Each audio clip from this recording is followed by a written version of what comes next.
My name is Jay Sugarman, and I want to welcome you to Innovation Showcase.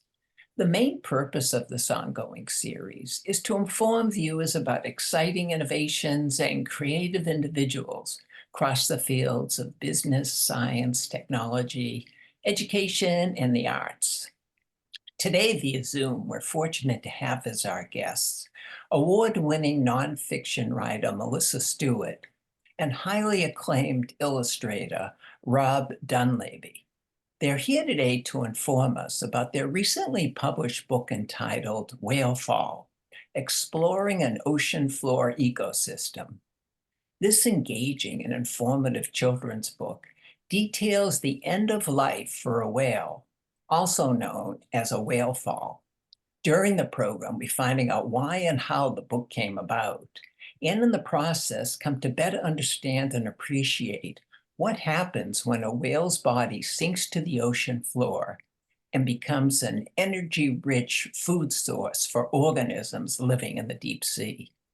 As we discuss the book and view some of the captivating illustrations, it'll become clear why Whale Fall was awarded the 2024 American Association for the Advancement of Science Subaru of America Prize for Excellence in Science Books for Children. Let's start by meeting Melissa and Rob, and then finding out all about Whale Fall: Exploring an Ocean Floor Ecosystem. Welcome. So delighted you're both able to be here. Glad to be here. Yeah, thanks for having us. I have to start off by saying I hadn't been familiar with the topic of whale fall before. So needless to say, I've learned so much, eager to find out even more and have you inform viewers. But before we jump right to that, I think it would be of interest if each of you would just briefly share a little bit more about your backgrounds and professional interests. Melissa, would you please start? Sure. So I'm a science writer for children, and I have written more than 200 books. Some examples are this one, Feathers, Not Just for Flying, and Three Whole Homes, and Mega Predators of the Past, and the book that we're talking about today, Whale Fall. Terrific, terrific. Well, we'll hear much more about the book shortly. Rob, welcome. A little bit about yourself, please. Thank you, Jay. And it's good to see Melissa here.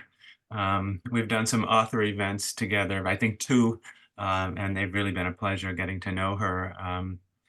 I've been an illustrator for about 20 years, working in different fields. I think in the last 10, 15 years doing children's books most exclusively. I haven't done that many, and the trend seems to sort of move into natural history subjects, sometimes nonfiction like Whale Fall, but other times things that are sort of poetry centric, and others that are maybe for younger, really young readers. My training is as a sculptor and a painter, printmaker. I've done fine art. I still do fine art. One maybe interesting thing about me is I go outside every morning and I draw for about 2 hours in the landscape. Wow. And that grounds me and makes me feel like I'm doing good work, witnessing to nature. So I would recommend that to anyone, even better than illustration. Wow, that's fascinating to hear.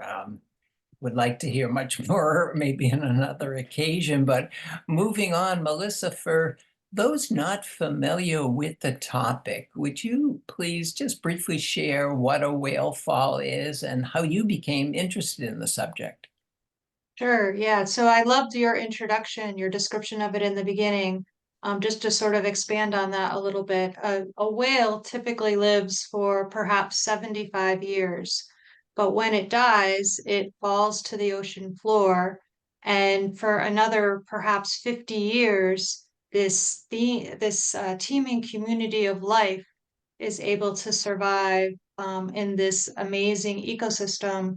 Many of these are creatures that don't live anywhere else on Earth, and they have some pretty amazing names like rough scale rat tails, and snub-nosed eelpouts and hooded shrimp and sea pigs. That's probably my favorite. So thousands of species, millions of individual creatures are all surviving in this habitat that is little known. They weren't discovered until perhaps 20 years ago, and even now there have only been about 20 natural whale falls that have been discovered, primarily in the Pacific Ocean, but also now some in the Atlantic and one in the Arctic Ocean. Wow, yeah, and it was fascinating to hear about those creatures that you mentioned it more. And there's additional information in the back, as we might hear in the book. Well, we're fortunate to have a clip from the 2019 Nautilus exploration in the Monterey Bay National Marine Sanctuary, where they came upon one of the whale falls. So it'll provide us with some fabulous visuals of the exploration and give us an even clearer sense of what a whale fall is. And then we'll continue our discussion about the book. So let's enjoy the clip now. Super cool. We are in the Monterey Bay National Marine Sanctuary and we've just come across a whale fall. It's like Christmas for deep sea explorers right now. But you are part of exploration in real time right now. You are seeing and observing and making these calls with us just at the same speed as our scientists. It's a great shot. I'm gonna say this looks like the Renaissance rostrum painting. is slightly arched, not moderately arched. Yeah, this will be Great shot. Yeah, so the arc of the jawbone there, and then connecting back on the left, you have the ribs. You can see the spinal column, spinal cord, vertebrae starting to go down the middle. There's still some vascular tubes. There's so many Yeah. animals here. They're all saying, I love whale fall. Covered in scavengers. It's a happy day to be an octopus.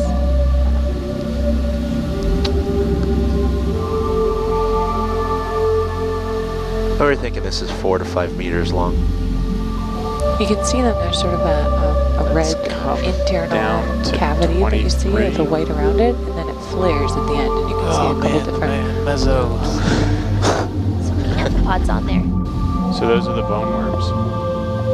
Yes. Oh, You know, we put out the alert to a lot of collaborators and other scientists within the sanctuary network and within this area who could, you know, help us pull in some more detail. What's really neat is the baleen is still there. Yeah, So that may offer us some clues, right? Baleen is the filter feeding structure for whales. that's right. So this is definitely a baleen whale or a mysticete. So it's not a toothed whale. That narrows it down quite a bit.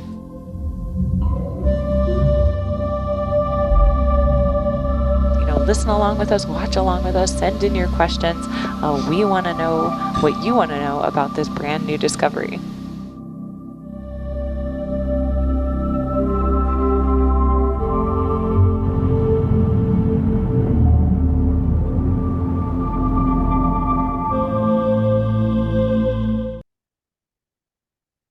Wow, that is so captivating. Can see its appeal to all ages. And just, I think, emphasizes how little we still know, especially about the ocean floor, and the value of exploration at that level of our planet.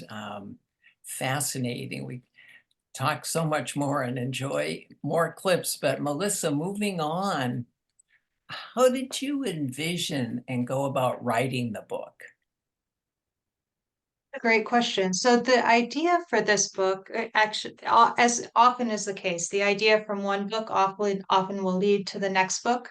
And so the idea for Whale Fall actually started out with this earlier book, which is called Ick, Delightfully Disgusting Animal Dinners, Dwellings, and Defenses.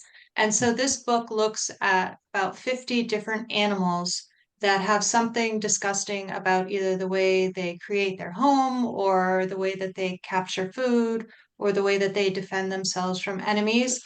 And as I was writing this, I started out with those little pink worms that we saw.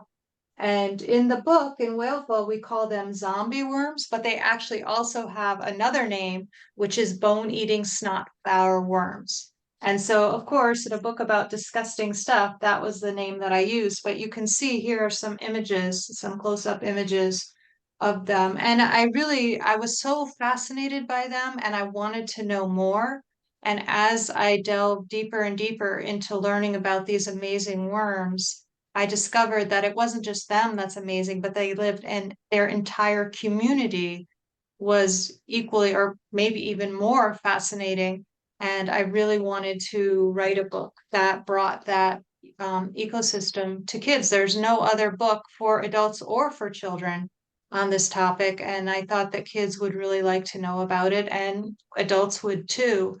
And I could see right away how I would structure the book from the very beginning. Often, when you're writing expository nonfiction, one of the tricks is trying to figure out how you're going to organize that book. But here, the sequence really is the way to go, because this is a process that happens over, 50 or so years. And there are distinct stages of what's happening at different points in that process.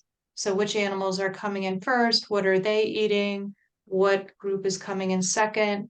How are they different from those early creatures? The early creatures tend to be bigger and they're eating larger chunks of meat.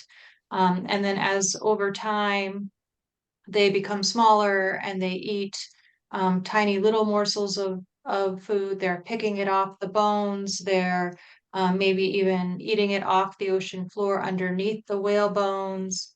And then we go all the way to the tiny bacteria at the very end until finally the bones are completely eaten. And so I really wanted to show that process over time. And so that's why I structured the book the way that I did. And I also really thought that while the book was talking primarily, the main text is talking primarily about what the animals are doing, I wanted to be able to give some kind of stats about the animals themselves, which is what we did in the back matter. Right. Again, just a wonderful resource after you've been engaged throughout the book. Rob, how did your involvement with the book come about? I was contacted by, I guess my agent through Random House through my agent, and I remember her saying something like, "There's some really great, disgusting stuff in this book. Kids are going to love it." And I thought, okay. And I read through it sort of with two tracks in my mind. One was the sort of facts and the details in the book, and the other one was just tuned into the finesse, the quality of the writing. And I found that even in manuscript form, it absolutely flowed, and there was no it was just a very efficient and poetic and but yet dynamic text. It just made me want to just keep reading and keep reading. Every page turn provided rewards.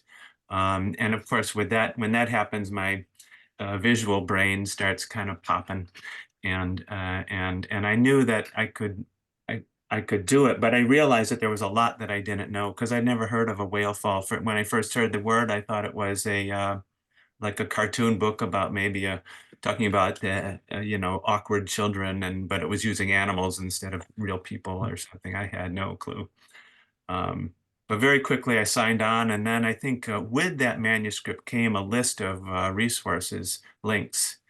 And then I dove right in, really, and saw those Monterey Bay Aquarium videos. And you catch in that video the excitement of the researchers. They're on land. These are robotic cameras.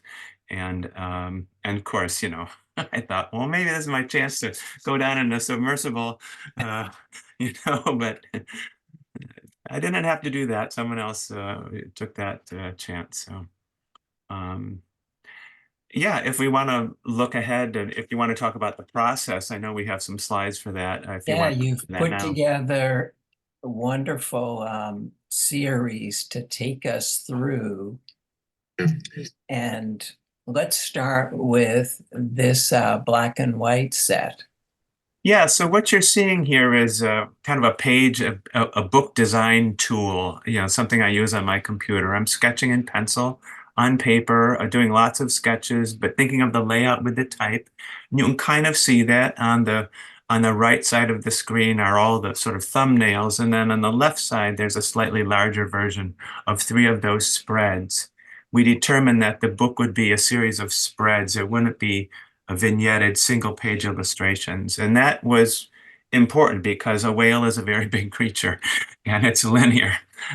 So we had to kind of work with that fact there. But you can see most of the book is here all sketched out on the right. And you can see very familiar sorts of forms of sharks and bones and things happening underneath the bones and very intimate scenes. And as we move toward the bottom of that right panel, there's even some insets being drawn to show some of the details that Melissa describes going on with the Osidex worms and the bacteria that are growing inside the interior of some of those vertebrae. And then even at the very end, when it's really returned to this more sterile kind of typical ocean floor, ready for the next whale to fall. Yeah. So after doing the sketches, you might notice there's some little yellow stickies here that I put on here. So all the while I'm sending these back and forth between the publisher. She's sharing them with Melissa and the editor, and comments are coming back, and I revise the sketches, more rat tails here. One says, make the eel pout actually eating, suggest clouds of amphipods. So I realized right away that I wasn't, I'm not maybe capable, or maybe that's not why they hired me, but I'm not really able to do a very detailed scientific book in the sense that this is scientific illustration. I wanted to keep things more painterly, I guess would be the word, and maybe a little bit impressionistic, and try to give a flavor, the mood, the tone, which it says something about, I think, the curiosity and reverence that I think Melissa and the publisher were really trying to get after here, something to communicate to readers and teachers that exploration and field biology are really driven by a curiosity and a respect for life. So we wanted to keep the tone to kind of have those sorts of wonderful qualities. Here's a detail, once a little sketch of Melissa's favorite animal, the sea pig. Just those little scribbles there in the left foreground. Then the next stage here, you see basically the same kinds of images, but now I've added some digital color to them and refined some sketches and really starting to explore the use of color. Obviously, if you were to walk down on the seafloor without a flashlight, you would either bump into nothing or you'd bump into something because it's black. It's pitch black. And so the trick was, how do we show this? And I love this quote from Derek Jarman. He says, "Blue is black made visible." Blue is black made visible. So everyone knows that blue is a cool, ocean, watery kind of color. So we're just going to work with blue. The book is going to be dark, but it couldn't be too dark. And here you can see it's going really dark. And a lot of those, you see those blocks of text in there, those green blocks. Those are notes from Melissa and Annie Kelly and some of the other people giving suggestions as to how we might lighten the mood, but yet keep the tone, you might say. Here's a detail of one of those digital painted sketches. I'm using a program called Adobe Photoshop. Just laying in digital colors on top of my sketches, working very quickly. I'm making rough placements of the text, and you can see there's also these notes here, which are pretty detailed, which I really wanted to keep in the forefront of my mind as I was working, because sometimes you get carried away and just want to paint, and you need to kind of rein yourself in and still focus on and be ready to change the composition, change the level of detail, do lots of things to get it right. And that's something I definitely wanted to do. I did another set of sketches just using ballpoint pen at 100% scale, so that's what we see here. I felt like I needed to go back to a drawing and not just sort of playing around with color. I did throw some color on here just to get the kind of basic, once again, those sort of moods, and I think that helped me understand the color just a bit better. And then finally, if you turn to the next slide, we go to the final paintings. And maybe, well, I'll just say what these are about, and then maybe I'll turn it over to Melissa to talk about some of the details more. The paintings were done in ink and watercolor and colored pencil and chalk and all kinds of things. And then there was once they were all done, I sort of trued everything up, you might say, digitally, just to keep the color consistent. And I could do corrections digitally much faster than painting a whole painting over again.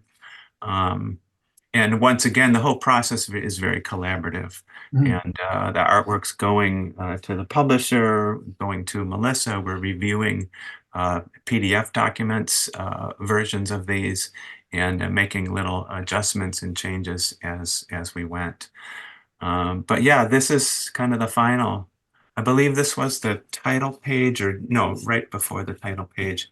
No, it's fascinating hearing Yeah. about the collaboration. Just gets this one. Melissa, would you continue and point out what we see here? Sure. So this, I think this might be one of the earlier versions. For a while, we were sort of trying to play around with the composition, and when we had those more detailed insets of the very small animals, sort of how to place them on top of the background illustrations. And also there were a lot of labels for some of them because they were things that most readers would be unfamiliar with, and they would sort of need a little bit of orientation to help them understand what it was that they were looking at in this exotic environment. Like, I wanted to just sort of dovetail on a couple of things that Rob had mentioned, because he actually used some of the words that we had been using in the discussion before he even came on board. When we were talking initially about who the illustrator should be, or what the composition should be like, how the painting should feel, we were using words like painterly and impressionistic, and we were talking about how to show a dark ecosystem in a way, how to communicate that in a way that actually is visible to the people who are reading the book. Those are all things that we were sort of talking about right from the very beginning. And he also mentioned curiosity and reverence. So curiosity, I think, is probably something that I bring to pretty much every book that I do, because I'm just a naturally curious person. But reverence was something, that's the exact word. I often, when I'm trying to figure out what should be kind of the voice of a book that I'm writing, I will often land on a single word, and I'll write it on a sticky note, and I'll stick it either to my computer, or sometimes you can see I have a pin board there that's right above my desk, just to sort of keep me on track. And for this book, I really wanted it to be reverent to the whale, because everyone loves whales. Whales are magnificent, mighty animals, and I didn't want kids to find the book too upsetting, especially in the beginning, because the whale needed to die in the beginning of the book. We were actually doing a presentation, Rob and I, and he said something about I had broken the cardinal rule of writing books, which is killing your main character on the first page. But in this case, it really is true that we needed to see the whale, we needed to start with a whale, but I didn't want it to be too traumatic for kids, and so I wanted it to have this lyrical sensibility to the text, and to be reverent, to be respectful, and to show that we honor these mighty creatures, but it's also just so incredible and so fascinating what the gift that they keep on giving even after their death, what they give to the entire marine community. And so these are some of the things that I was writing out about. And at every stage, I could see in Rob's art that it was just sort of bringing to life the ideas that I had in mind and about how I wanted readers to feel as they were reading the book. And I think that's one of the things that art can do in a picture book is it can show you, but it can also reinforce the feeling that you want readers to have as they're exploring this amazing new ecosystem. And so it was exciting for me to see the artwork coming through at every different stage and to see that this was all coming to life and that these creatures, many of whom I had only seen in individual photos by themselves, now I could see the community. And as I was getting images back from, I guess it came from my editor after she had discussed it with Rachel, who's the art director. And then I was passing it along to my contact at Monterey Bay, Shannon Johnson, who was giving her feedback from the scientific point of view.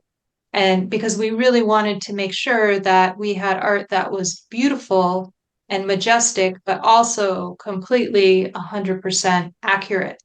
And since very few people have been to these ecosystems on the ocean floor, it was great to have input from her. And I always say this is probably a book that I only could have written during the pandemic because I needed so much input from the scientists, and they didn't have a field season that year because they were all stuck at home.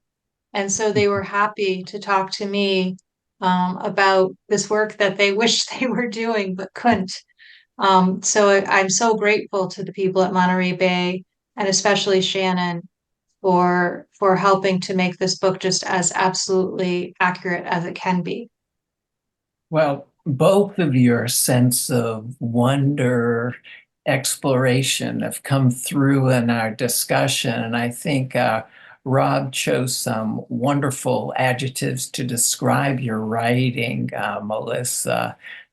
Dynamic, concise, and most of all, poetic, really captivating. So couldn't think of a better collaboration by the both of you for both your talents and just your sense that you brought to this type of project. And closing, we don't have much time to talk about it, but this is one of the end pages where you find some additional background information about some of the creatures you come in contact with throughout the book.